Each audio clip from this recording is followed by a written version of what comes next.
শেরপুরে শ্রীবর্ধিতে শ্রী শ্রী বারোয়ারি মন্দিরের প্রতিমা ভাঙচুরের অভিযোগের বিষয়ে সংবাদ সম্মেলন করেছে জেলা পূজা উদযাপন পরিষদ। 2 সেপ্টেম্বর সোমবার দুপুরে উপজেলার সদরে শ্রী শ্রী রাধাগোবিন্দ মন্দিরে সংবাদ সম্মেলনের আয়োজন করা হয়।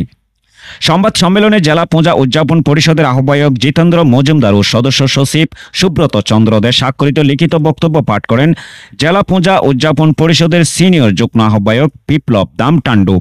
তিনি বলেন, শ্রীবর্ধী উপজেলার বায়াডাঙ্গা বাজারে 2টি মন্দিরের কমিটি নিয়ে দুই পক্ষের দ্বন্দ্ব রয়েছে। গত 1 সেপ্টেম্বর রবিবার সকালে বারোয়ারি মন্দিরের তালার চেন কেটে আসন্ন দুর্গাপূজার জন্য প্রস্তুতাধীন প্রতিমাগুলো একত্র করে রাখা হয়। পরে খবর পেয়ে জেলা পূজা উদযাপন কমিটির একটি প্রতিনিধি টিম সরজমিন মন্দিরটি পরিদর্শন করে এবং প্রতিমাগুলো অক্ষত অবস্থায় দেখতে পায়। ঘটনাস্থল বায়াডাঙ্গায় সাম্প্রদায়িক সম্প্রীতি অত্যন্ত সুদৃঢ় অবস্থায় রয়েছে, তবে প্রতিমা একত্রে রাখার বিষয়টিকে গণমাধ্যমে ভুলভাবে উপস্থাপন করা হয়েছে বলে দাবি করেন তারা। বিপ্লব দাম টান্ডু আরও বলেন, এই মন্দিরে প্রতিমাগুলো একত্র করে রাখা হয়েছিল। এখানে আগুন দেওয়ার জন্য পেট্রোল রেখে দিয়েছিল, কিন্তু আগুন দেয়নি। তার মানে এটা পরিকল্পিত ঘটনা। দুর্গাপূজাকে প্রশ্নবিদ্ধ করতে ও ভয় দেখাতে কিছু দুষ্কৃতিকারী পরিকল্পিতভাবে এটা ঘটিয়েছে।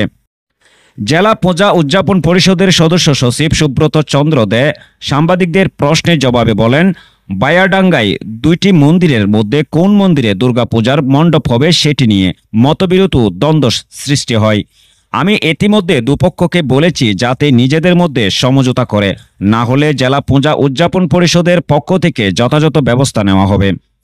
সংবাদ সম্মেলনে জেলা পূজা উদযাপন পরিষদের সুজিত দাস সুমন, মিঠুন চন্দ্রপাল, রাজন চন্দ্র দাস, লিটন প্রসাদ রায়, সেতু সাহা, রতন কুমার সাহা, নবকুমার সাহা, প্রণব সাহা, বায়াডাঙ্গা সার্বজনীন পূজা মণ্ডপের সভাপতি সাজু বাসফর, সাধারণ সম্পাদক বীরগুণ রবিদা সহ অন্যান্যরা উপস্থিত ছিলেন।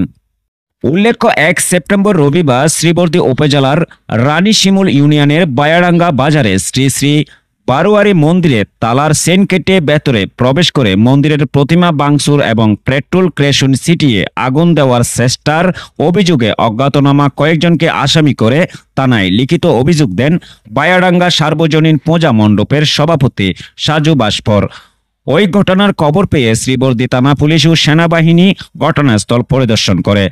এই ব্যাপারে শ্রীবর্ধী থানার ভারপ্রাপ্ত কর্মকর্তা কাইম খান সিদ্দিকী বলেন, বায়াডাঙ্গায় প্রতিমা ভাঙচুরের অভিযোগ সাজু বাসফর বাদী হয়ে একটি লিখিত অভিযোগ দিয়েছেন। ঘটনার বিষয়ে একটা সংবাদ সম্মেলন করা হয়েছে।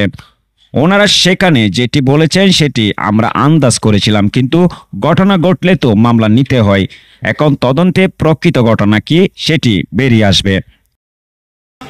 অক্ষত অবস্থায় ছিল। বর্তমান কমিটিকে প্রশ্নবিদ্ধ করার জন্যই অপর পক্ষ এ হীন অপচেষ্টা চালায়। আমরা বাংলাদেশ পূজা উদযাপন পরিষদ শেরপুর জেলা শাখা লক্ষ্য করি কোনোরকম যাচাই বাছাই না করেই উদ্দেশ্য প্রণোদিতভাবে সংবাদ মাধ্যমে ভুল সংবাদ উপস্থাপন করা হয়। ঘটনাস্থল বায়াডাঙ্গায় সাম্প্রদায়িক সম্প্রীতি অত্যন্ত সুদৃঢ় অবস্থায় বিদ্যমান রয়েছে। ধন্যবাদ সকলকে।